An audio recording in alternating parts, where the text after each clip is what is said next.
8 de junio del 2025. Guatemala ha estado experimentando más de 16 sismos en un solo día. Eso me hace recordar el terremoto que hubo en Guatemala un 4 de febrero de 1976, donde hubieron más de 25,000 muertos, más de 76,000 heridos. Pero hubieron cosas que me llamaron mucho la atención, las cuales investigué y se las quiero compartir. Más de 1,000,000 de damnificados hubo en Guatemala en ese momento. 258,000 viviendas destruidas y el 80% de la infraestructura hospitalaria colapsada. Terrible tragedia. Qué terrible tragedia. Una catástrofe. Factores que agravaron la tragedia. Ocurrió a las 3:01 de la mañana, mientras la población descansaba en sus casas, dormía. A muchos les agarró entonces durmiendo.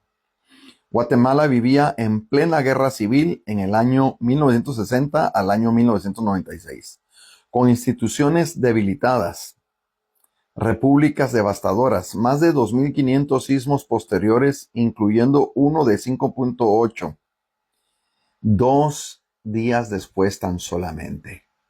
Imagínate. Eso es terrible. Pero me quiero enfocar en lo siguiente, porque esto me hace recordar a Nínive. Nínive fue una ciudad que se habían apartado de Dios y habían comenzado a adorar a otros dioses fuera de Dios. Dios levantó entonces a un profeta llamado Jonás, para que Jonás les fuese a hablar de que Nínive iba a ser destruida por causa de su idolatría, por causa de sus pecados constantes. De esa manera, durante 40 días, Jonás, el profeta de Dios, estuvo advirtiendo a Nínive que por causa de sus pecados iba a ser destruida por parte de Dios. Porque Dios es santo, sumamente santo, y no puede dar por inocente al culpable. Fue así como el rey de Nínive, arrepintiéndose, hizo un llamado a toda la ciudad, diciéndoles que ayunaran durante 3 días y 3 noches, incluyendo los niños y hasta los animales,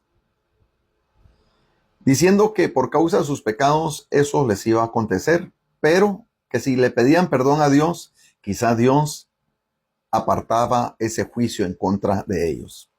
Qué actitud más loable de parte de este líder de la ciudad de Nínive. Reconoció su pecado y se arrepintió. Algo así como lo que dice 2 de Crónicas 7:14.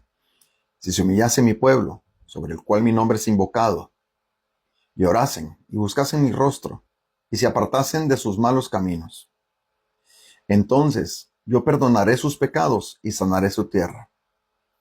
Y desde ahora mis oídos estarán atentos a la oración que se levante en este lugar. Fíjate qué impresionante que uno, tomando una actitud ante Dios contraria a la que hemos venido arrastrando, de soberbia, de altivez, de arrogancia, de idólatra, de pecaminosidad. Si reconocemos esos pecados, le pedimos perdón a Dios, nos arrepentimos y le buscamos de todo corazón, Dios puede hacer algo en medio de nosotros, como lo hizo con Nínive. Fue así como el rey de Nínive ejecutó ese ayuno de 3 días y 3 noches. Y efectivamente, Dios se compadece de esa nación y aparta su ira. Y ya no envió esa tragedia. La predicación de Jonás no es distinta hoy por hoy a todo el mundo. Enfocándome en Guatemala, he visto a Guatemala bajo una nube oscura, porque sus gobernantes y una población minoría han estado impulsando fuertemente agendas completamente anticristianas, antiprincipios y valores, antidios, antibiblia, burlándose de Dios y de su creación y de quienes tienen temor de Él, poniendo agendas donde destrozan la familia, donde denigran la condición del hombre y de la mujer, enseñándoles ideologías de género nefastas, las cuales la Biblia directamente condena, pervirtiendo las almas de nuestros niños, de los jóvenes, enseñándoles agendas absurdas, ridículas, ilógicas, como lo es el movimiento LGTBIQ+, la ideología de género, el feminismo, el comunismo y todo eso que es parte de la agenda progresista. Guatemala, el 8 de junio del 2025, se reportó más de 16 sismos. ¿Será un llamado de parte de Dios? ¿Será un sacudir del Espíritu Santo para que Guatemala reflexione y dejen de tentar a Dios? ¿Será también, por otro lado, un sacudir de parte de Dios para que la iglesia cristiana, evangélica o en general se levanten a orar por Guatemala, a interceder por Guatemala y no estar tan cómodas adentro de sus templos de 4 paredes, sino que antes sean luz en dicha nación, que salgan a evangelizar, que salgan a predicar las buenas noticias del evangelio? Porque ciertamente hay mucho pastor, mucho líder que lo que hacen es atacar a otros pastores. Empiezan a competir iglesias contra iglesias. A ver quién tiene el mejor evento, quién tiene el mejor templo, las mejores sillas, el mejor grupo de alabanza, qué pastor se viste mejor, qué pastor es el más popular. Dejando a un lado el mensaje simple del evangelio, que es compartir las buenas noticias del evangelio de Jesucristo, que es que hay salvación en Jesús. Invitar a la gente a acercarse a Cristo. Pero hoy nos dedicamos más a acercar a la gente al templo, a la iglesia, que al mismo Cristo. Mis amigos, mis hermanos, si Dios está sacudiendo Guatemala, es para que pase lo que pasó en Nínive, que fue también lo que pasó en Guatemala en 1976, después de ese 4 de febrero. Guatemala entró en un gran avivamiento. Muchos se volvieron a Cristo en ese tiempo. Dejaron a un lado el pecado, dejaron las banderas denominacionales, las banderas religiosas y empezaron a abrazar la cruz de Cristo. Y hay otros datos interesantes. Hubo una movilización de parte del pueblo cristiano a nivel internacional sobre Guatemala, y entre ellos el evangelista internacional Billy Graham, quien visitó Guatemala unos meses después, el cual él llevó no solamente un mensaje, sino también llevó provisión a Guatemala.